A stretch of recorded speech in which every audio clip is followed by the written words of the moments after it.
Why do we judge before we know? That question hung in the frozen air at Fort Redstone, though nobody bothered to ask it. The dawn arrived with a biting chill, the kind that crawls beneath your skin and settles there. This place wasn't just a training ground, it was a forge, where future Marine leaders were shaped, molded, broken down, and rebuilt. Discipline wasn't requested here. It was imposed, demanded, expected without question. And yet, standing alone at the far edge of the yard, one woman felt a different kind of cold. Not the weather, something deeper. Sarah Whittaker, late 20s, reserved, steady, a fresh transfer from the medic corps. Her uniform gleamed in the pale morning light, every crease precise, every button aligned. Her boots shone like mirrors, reflecting a discipline that needed no announcement. Her stance was exact, posture military perfect, shoulders back, chin level. But no amount of polish could mask what clung to her like smoke. The whispers, the judgment. The smirks that passed behind hands and under breath. A few cadets grinned when they walked by her. Others didn't bother lowering their voices. "Why is she even here?" one muttered. "Probably begged for entry," another added with a snort. "Medics don't belong in command school." The words floated past her like debris in a current. She stood still, hands locked behind her back, eyes fixed ahead on nothing and everything. Yet every laugh, every sly glance, every barb she absorbed in silence. Not because she was weak, not because she couldn't respond, but because Sarah Whittaker had learned long ago that the loudest voices in a room usually had the least worth saying. And she'd learned something else too, something they couldn't see. That patience isn't passivity, it's strategy. Then he appeared, Lieutenant Blake Morgan, 26 years old, self-assured in the way only privilege allows. He moved like command was his birthright, not something earned through blood and sleepless nights. He walked with the swagger of someone who'd never been truly tested, never truly broken, never truly afraid. He stopped just short of her, close enough that she could smell his cologne, see the arrogance etched into every line of his face. His smirk was sharp, practiced. "Transfer, huh?" he said, loud enough to draw attention from the others, loud enough to perform. She didn't flinch.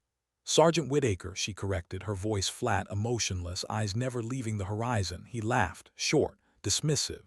"Not here," Morgan shot back. "Here you're just another cadet trying to keep pace." The group behind him chuckled on cue like a trained audience. One muttered something about medics playing soldier. Another scoffed that she probably earned her spot with pity points, diversity quotas, special treatment. Sarah didn't flinch, didn't blink, didn't react, but her stillness wasn't surrender, it was control. The kind of control that comes from knowing who you are when everyone else is guessing. By nightfall, the whispers hardened into open mockery. In the locker room, Morgan leaned against a bench, retelling the morning's exchange to eager ears, embellishing it with theatrical flair. "She corrected me," he said, his voice dripping with mock offense. "Sergeant Whittaker," he mimicked in a shrill tone, drawing laughter from the pack around him. "Bet she can't even strip a rifle without Googling it," one scoffed. "She'll wash out in a week," another piled on, shaking his head like it was already decided. At the far end of the room, Sarah unlaced her boots, calm, deliberate, moving with the quiet precision of routine. She stayed silent. She didn't argue. She didn't defend. Yet one person noticed what the rest ignored. Corporal Nina Torres, sharp, watchful. She caught how Sarah folded her uniform with care, how she handled each piece like it mattered. And as Sarah placed her jacket into her locker, something slipped out, small, worn, a patch faded gray fabric with black stitching. Nina moved quickly, snatching it up before anyone else noticed. Her gaze locked on the words embroidered there. 3 words that made her breath catch in her throat. Iron Wolf Unit.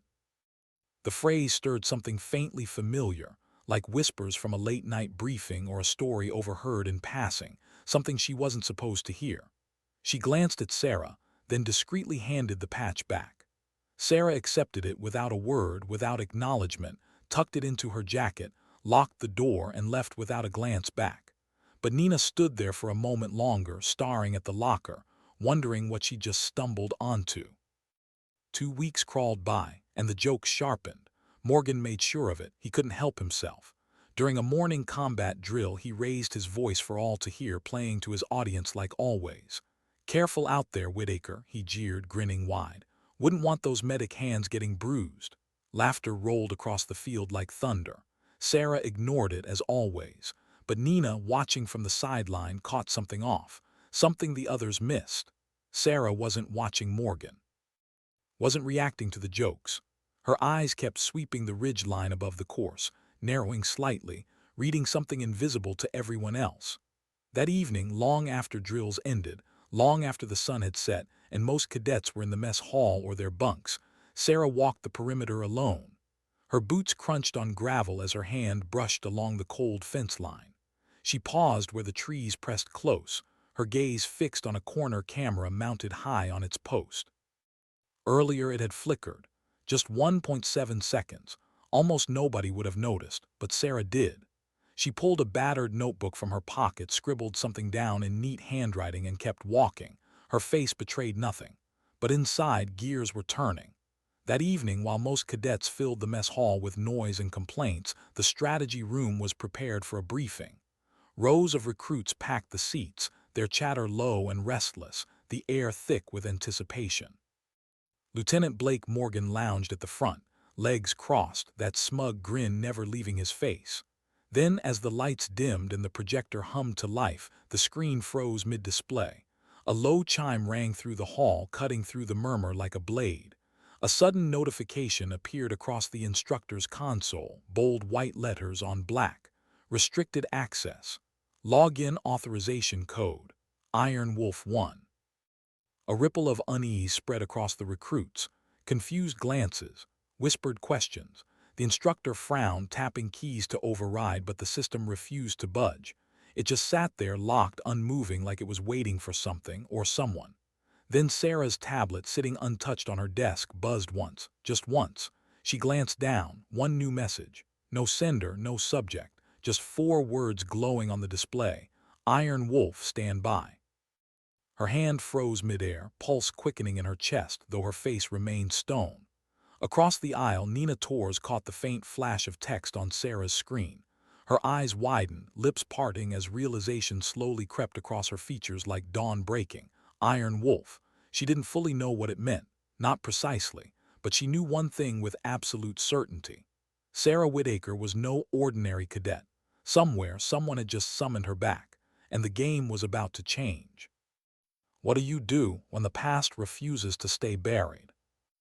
Hours later, long past lights out, Sarah sat cross-legged on her bunk in the darkness. The only light came from the pale glow of her notebook, laid open across her lap, filled with scrawled coordinates, times, patterns, the kind of details no one else seemed to catch, the kind of details that saved lives or ended them. She turned to the latest page, her pen tracing over the words she had written earlier. Iron Wolf 1 authorization active. She closed the book carefully, slid it under her pillow, and leaned back against the cold wall. Outside, a biting wind rattled the windows, blinds clinking against the glass in an irregular rhythm. The base was quiet, too quiet, but deep in the facility, in places cadets never saw, encrypted servers processed the override command, firing alerts into networks far above Fort Redstone's clearance level. Miles away, inside a sealed operations center that didn't officially exist, a man in a pressed uniform bent over his glowing console as the alert filled his screen. Colonel James Riordan, 53, battle-worn, scarred, a man who'd seen things that don't make it into official reports. He froze, jaw tight, fingers curling into a fist. The words blinked once before vanishing into locked encryption. Iron Wolf protocol reactivated. For a long moment he stood silent, staring at the empty screen where the message had been. Then, almost like a vow spoken to ghosts, he muttered under his breath, "Iron Wolf activated." With that, he grabbed his cap and strode from the room without hesitation, without second thought. Because whenever that code name resurfaced, it meant one thing. Someone at Fort Redstone had no idea who they were mocking, but they were about to learn. The signal was sent. The protocols were alive again. And in the dead of night, unseen wheels began to turn, far beyond anything the cadets could imagine. By morning, the atmosphere on base was different. The air weighed heavier, like pressure before a storm. Conversations once light with jokes now carried a nervous edge. In the training hall, cadets slid into their rows, their voices hushed but uneasy. The strange override, the encrypted message, the night's disruption. It was all they whispered about, trading theories and rumors like currency. Yet Lieutenant Blake Morgan appeared untouched, unbothered, arrogant as ever. He leaned against the podium, flipping through notes with lazy confidence. "Guess the medic's trying tricks already," he announced smugly, loud enough for nearby rows to hear. "Probably hacked the system for attention." A few uneasy chuckles followed, but the laughter was thinner than before. The tension felt like glass ready to crack underfoot. Sarah Whitaker sat calmly at the rear, her tablet dark, her expression unreadable. She didn't react, didn't defend, just sat there, hands folded, waiting. Then the door opened. Not with a bang, not dramatically, just a simple, deliberate opening. But the man who entered made the room go silent in an instant. Colonel James Riordan, tall, broad-shouldered. His uniform carried rows of ribbons, rank insignia gleaming in the stark lights. But it wasn't the uniform that froze them. It was the weight he carried. The kind only borne by someone who had led men into places they were never meant to return from and brought them back alive. Riordan said nothing at first. He let the silence breathe, let it settle, his gaze sweeping the room until it locked onto Sarah Whitaker. For the first time since setting foot in Fort Redstone, Sarah shifted in her seat. Not in fear, not in shock, but in recognition. She knew him, and he knew her. Riordan moved forward, each step clicking sharply on the polished floor, the sound echoing like a countdown. When he spoke, his voice was calm, low, but it rolled through the hall like thunder. "Iron Wolf, stand by." The hall froze, time stopped. Blake Morgan, seated at the front, blinked in confusion, his smirk faltering. "Wait, what?" Riordan's eyes narrowed, his head turning slightly toward Sarah.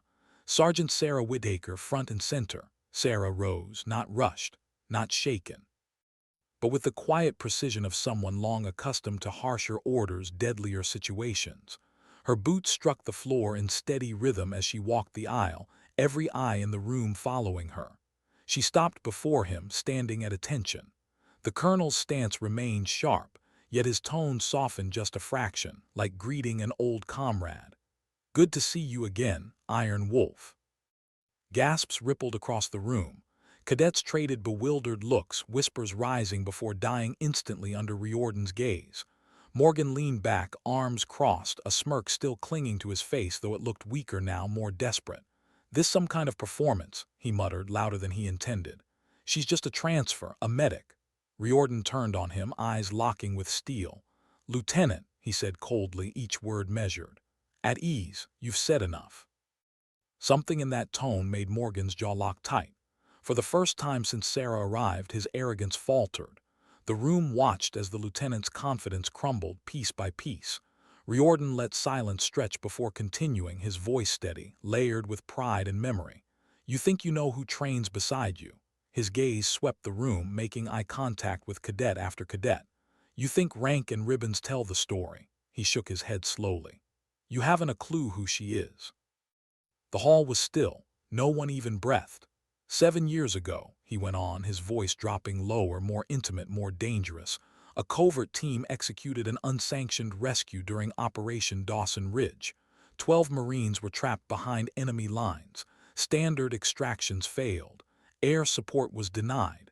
The mission was written off as lost." He let the words hang in the air, his eyes never leaving Sarah. Then a single operator, call sign Iron Wolf, led a 4-person squad straight into hostile ground. No air cover, no reinforcements, no chance. He paused, letting them absorb the weight. 47 minutes later, every one of those Marines was walking free. The room felt like it was holding its breath. She commanded that unit.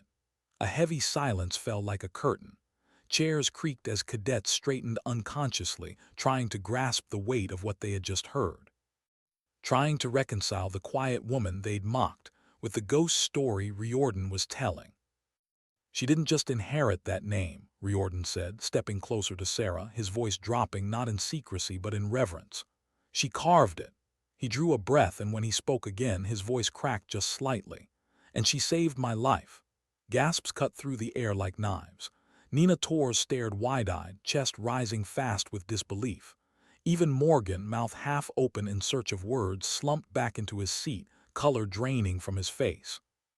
Riordan faced him fully, his tone like a blade sliding from its sheath.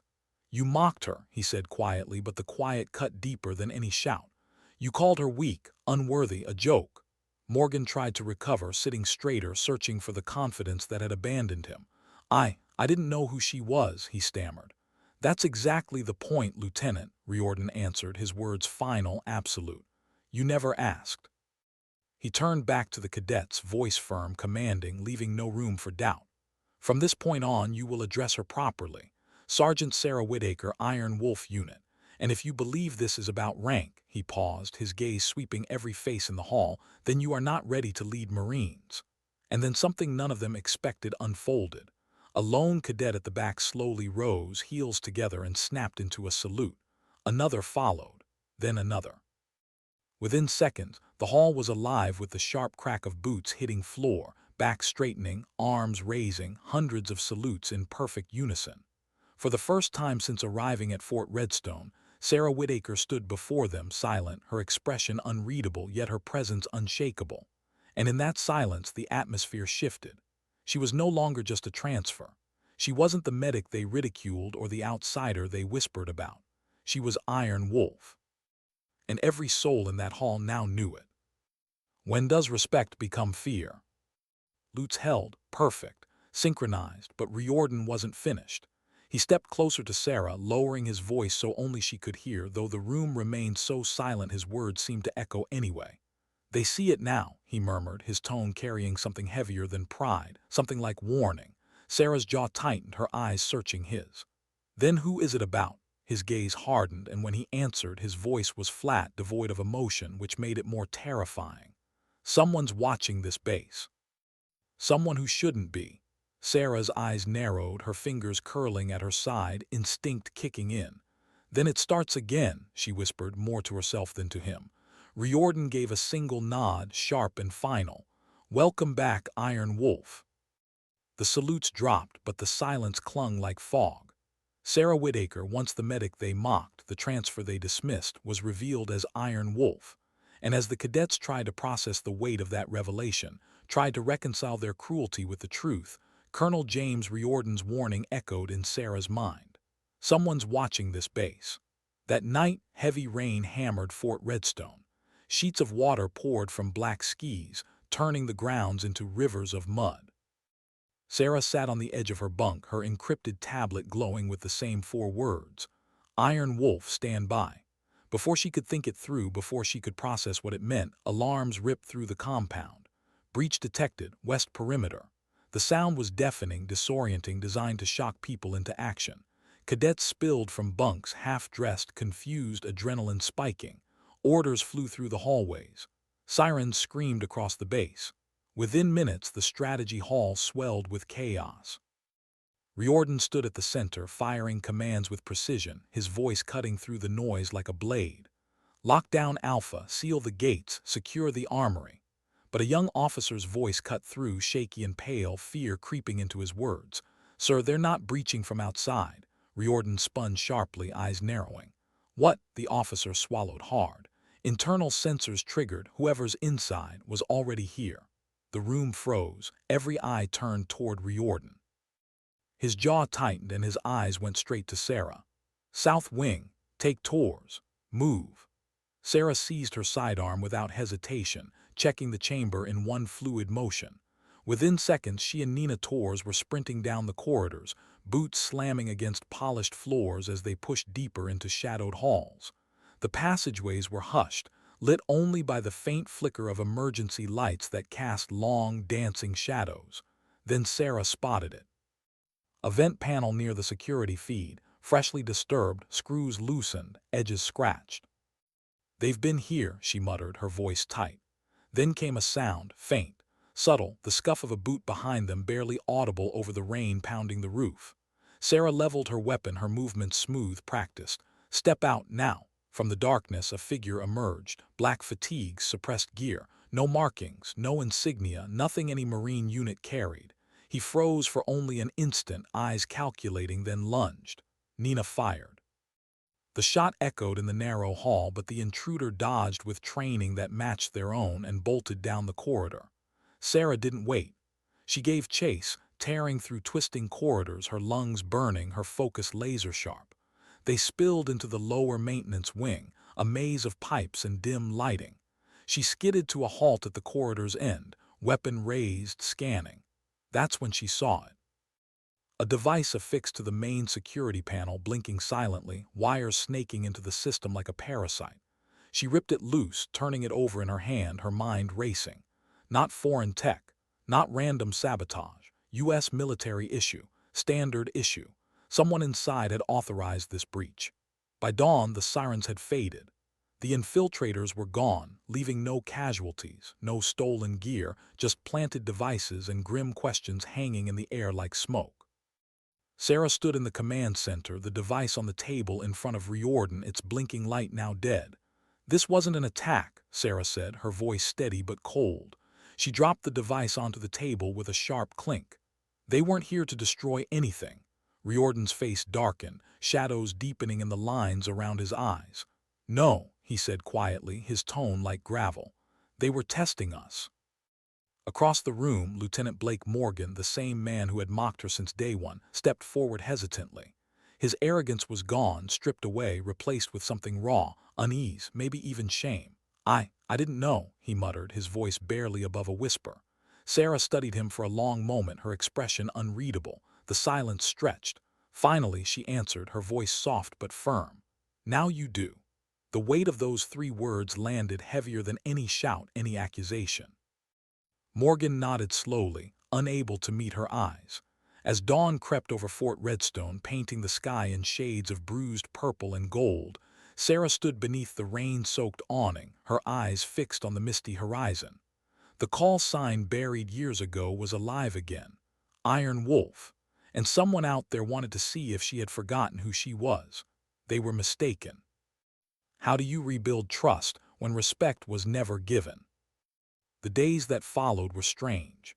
The cadets who once mocked Sarah now moved around her like she was made of glass or fire.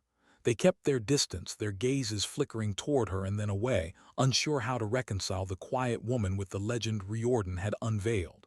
In the mess hall, conversations would die when she entered.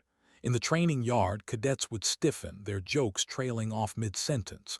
She didn't ask for it, didn't want it, but the shift was undeniable. Nina Torres was different. She approached Sarah one evening as the sun dipped low, casting long shadows across the compound. "Can I ask you something?" Nina's voice was careful, respectful. Sarah glanced up from her notes, her expression neutral. "Depends on the question." Nina hesitated, then pressed forward. "Why didn't you say anything when they were mocking you, when Morgan was—" She trailed off, searching for the right words. "When he was being an ass." Sarah's lips twitched, almost a smile. "Because proving yourself to people who have already decided who you are is a waste of energy." She set down her pen, meeting Nina's eyes. "I didn't come here for their approval, I came here to do a job." Nina nodded slowly, absorbing that. "And the breach, the devices," Sarah's expression hardened. "That's what I'm here to figure out." She paused, her gaze drifting toward the perimeter fence. "Someone knew I'd be here. Someone wanted to see how I'd respond." Nina frowned. "You think this is personal?" Sarah didn't answer immediately. When she did, her voice was quieter. "Everything's personal when you've been Iron Wolf." The investigation moved slowly. Too slowly.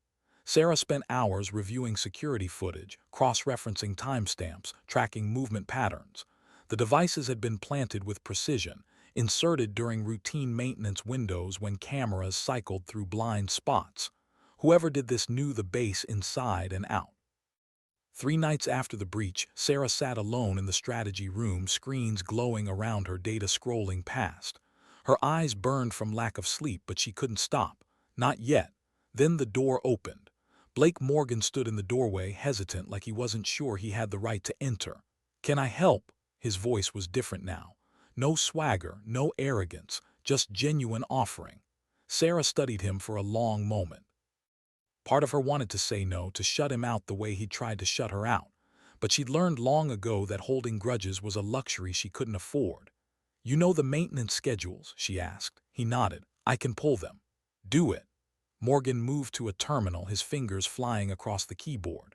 For the next 2 hours, they worked in silence, cross-referencing data, eliminating possibilities. It was Morgan who spotted the pattern first. Here, he said, pointing to a cluster of entries. These maintenance requests were all filed by the same person, but they're fake. The work orders exist, but the personnel assigned don't. Sarah leaned closer, her eyes narrowing. Who filed them? Morgan pulled up the authorization codes and his face went pale. Captain Hendricks. Sarah's jaw tightened. Hendricks, senior officer, 20 years of service, access to everything. Where is he now? Morgan checked the duty roster. Off base, personal leave. Sarah stood abruptly. Get Riordan now. Within the hour, MPs were dispatched. But when they arrived at Hendrick's apartment, it was empty, cleaned out, no trace. Just a note left on the kitchen counter, 3 words scrawled in hurried handwriting. They're already inside. Sarah stared at the note, her mind racing. This wasn't just about the devices. It wasn't just about testing security. This was bigger, deeper. Someone had infiltrated the base at the highest levels, and Hendricks was either complicit or running for his life. Back at Fort Redstone, Riordan assembled a select group in a secure briefing room. Sarah, Nina, Morgan, and 2 senior officers. This stays in this room, Riordan said, his voice low and deadly serious. We have a breach at the command level. Until we know how deep it goes, we trust no one outside this circle. Sarah leaned forward. What's the objective? What were they after? Riordan pulled up a classified file on the screen. Operation Iron Wolf, the original mission. The one that made you a legend. He paused, his eyes meeting hers. All the details, every operator, every location, every extraction point. Someone's trying to access that file. Sarah's blood ran cold. If they get that information, then every operator who served under Iron Wolf is compromised, Riordan finished. And so are the missions we're running now. The room fell silent. Sarah's hands curled into fists. The people she'd led, the lives she'd saved, they were all targets now. What do you need from me? She asked, her voice steady despite the storm building inside her. Riordan's expression was grim. I need you to do what you do best. Hunt them down before they find what they're looking for. Sarah nodded once. Then let's get to work. What does it cost to be a ghost? The next 72 hours were a blur. Sarah operated on 3 hours of sleep, fueled by coffee and purpose. She moved through the base like a shadow, observing, tracking, noting every anomaly, every inconsistency. She wasn't looking for the obvious. She was looking for the pattern beneath the pattern. Nina worked alongside her, learning to see the world through Sarah's eyes. How a misplaced coffee cup in the command center meant someone had been there after hours. How a door that should have been locked but wasn't indicated a breach in protocol. How silence could be louder than alarms. Morgan surprised her. The arrogant lieutenant she'd met weeks ago was gone, replaced by someone hungry to prove himself. Not to her, she realized. To himself. He worked late, double-checking data, running scenarios, refusing to leave until Sarah did. One night, as they reviewed footage for the 100th time, Morgan spoke without looking up. I owe you an apology. Sarah didn't respond immediately. For what I said, when you first arrived, he trailed off, finally meeting her eyes, for not seeing you. Sarah set down her tablet. You saw what you expected to see, most people do. That's not an excuse. No, she agreed. It's not. Silence hung between them. Then Sarah continued, her voice softer. But what matters is what you see now. And what you do with it. Morgan nodded slowly. I want to be better, I want to. Then be better, Sarah said simply. Don't talk about it, just do it. It was Nina who found the next thread. She'd been reviewing communication logs, searching for patterns in encrypted messages sent from the base. Most were routine, standard operations, but one stood out. A message sent the night of the breach, encrypted at the highest level, sent to an external server that didn't match any known military network. Sarah, Nina called out, her voice tight with urgency. You need to see this. Sarah moved to her station, scanning the data. The message was brief. 5 words, Iron Wolf protocol is active. Her jaw clenched. Trace the recipient. Nina's fingers flew. Trying, the routing is complex, bouncing through multiple relays. She paused, eyes widening. Got it.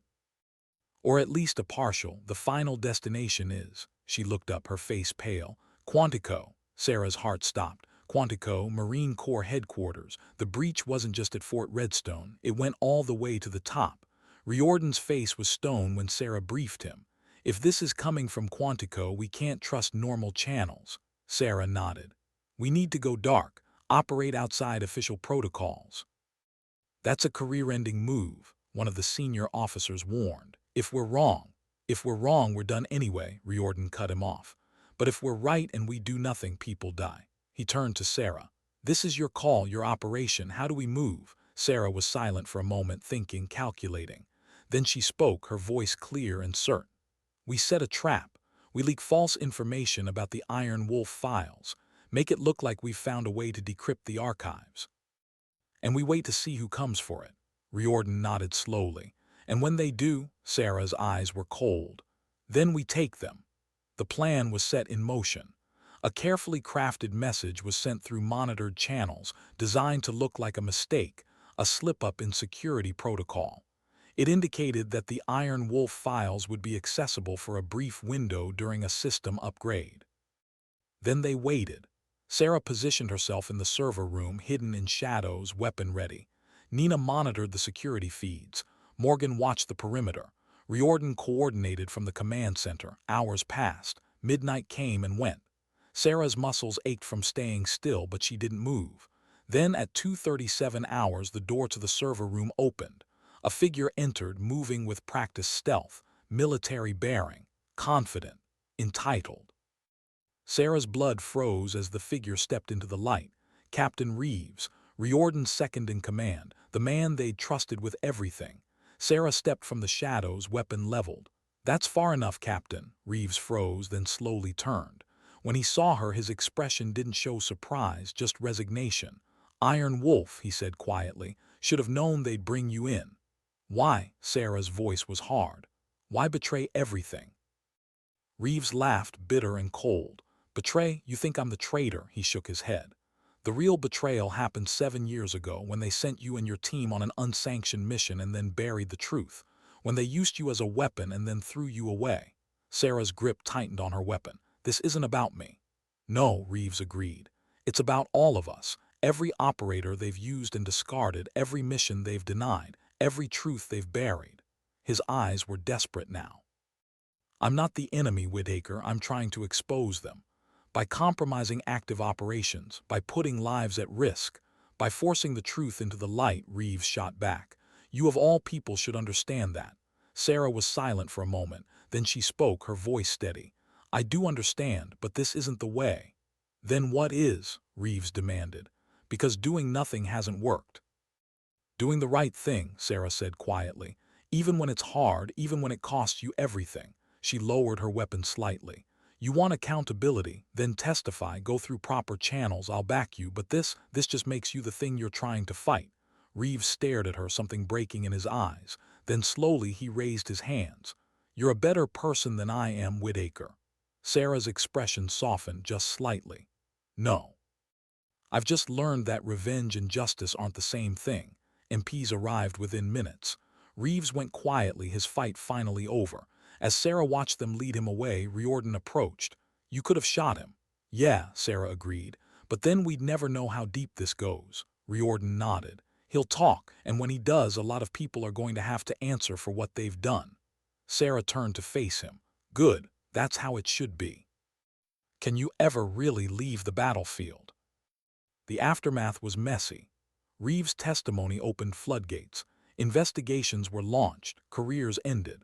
Some of the most decorated officers in the Corps were forced to answer for decisions made in the shadows, missions authorized off the books, lives spent like currency. Sarah was called to testify 3 times. Each time she told the truth. Nothing more, nothing less. She didn't embellish, didn't seek revenge, just stated facts. And somehow that was more damning than any accusation could have been. Fort Redstone changed. The atmosphere lightened, like a weight had been lifted. Cadets who'd once whispered about Sarah now approached her for advice.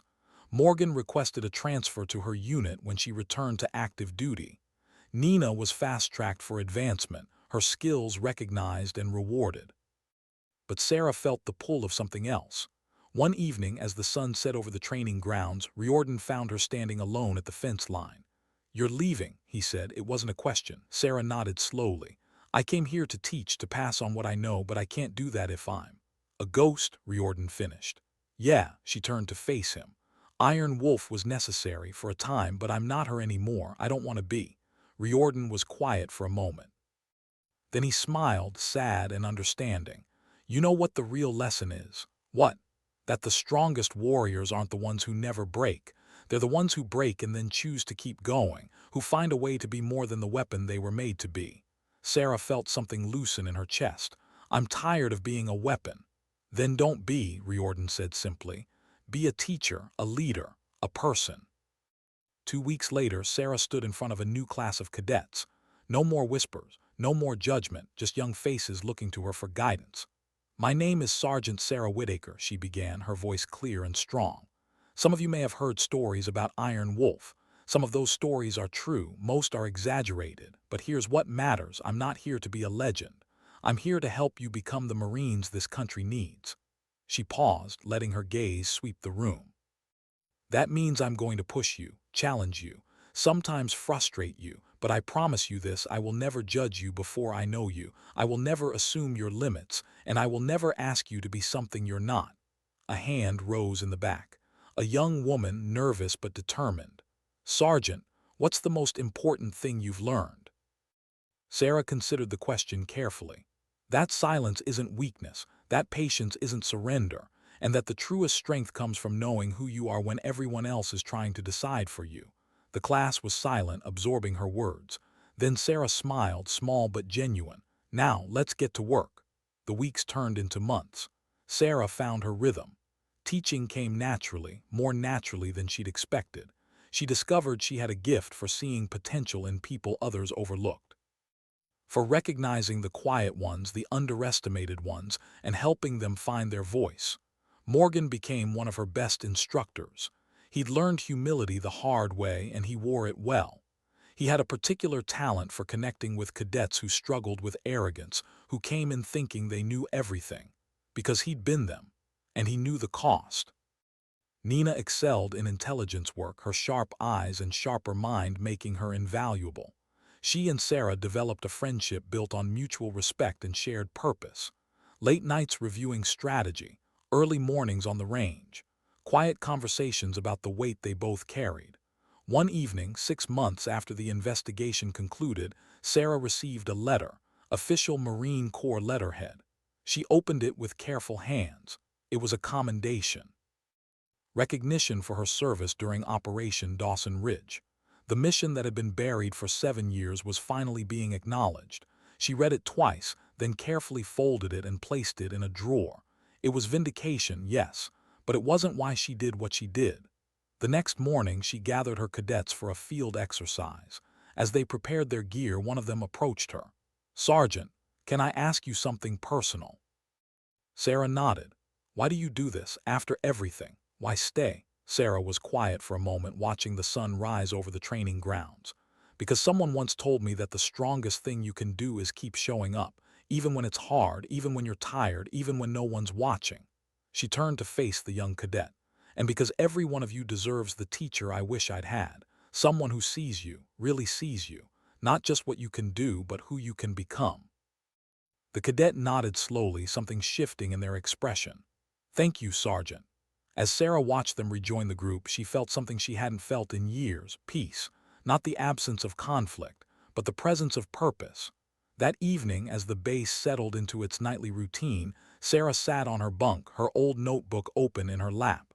She flipped through pages of coordinates, mission notes, tactical plans, the ghost of who she'd been. Then she turned to a blank page, picked up her pen, and began to write, not mission plans, not tactical assessments, teaching notes, observations about her cadets, ideas for new training approaches, the things she wanted to remember, the lessons she wanted to pass on. Iron Wolf was still there, would always be there, that part of her couldn't be erased, but it no longer defined her. It was a chapter, an important one, but not the whole story. Outside, Fort Redstone hummed with life. Cadets laughing, training, preparing for the challenges ahead. And in the quiet of her room, Sarah Whitaker, once known as Iron Wolf, smiled, because she'd learned the hardest lesson of all, that sometimes dignity doesn't speak, it simply acts. That respect isn't demanded or performed. It's earned through consistency, through showing up, through seeing people for who they truly are. That strength isn't always loud. Sometimes it's silent, patient, persistent. And that the truest victory isn't defeating your enemies. It's becoming more than they ever expected you to be, more than even you expected yourself to be. Sarah closed her notebook. Tomorrow would bring new challenges, new cadets to train, new battles to fight, but tonight she rested, not as a ghost, not as a weapon, not as a legend, just as Sarah, and that she realized was enough. Sometimes the battlefield isn't out there, it's in here, in the quiet moments when you decide who you want to be. When you choose dignity over anger, truth over revenge, teaching over proving. And in those moments when no one's watching, when there's no audience to impress or enemy to defeat, you discover something profound. The real fight isn't about being recognized. It's about recognizing yourself. Because sometimes dignity doesn't speak. It simply acts.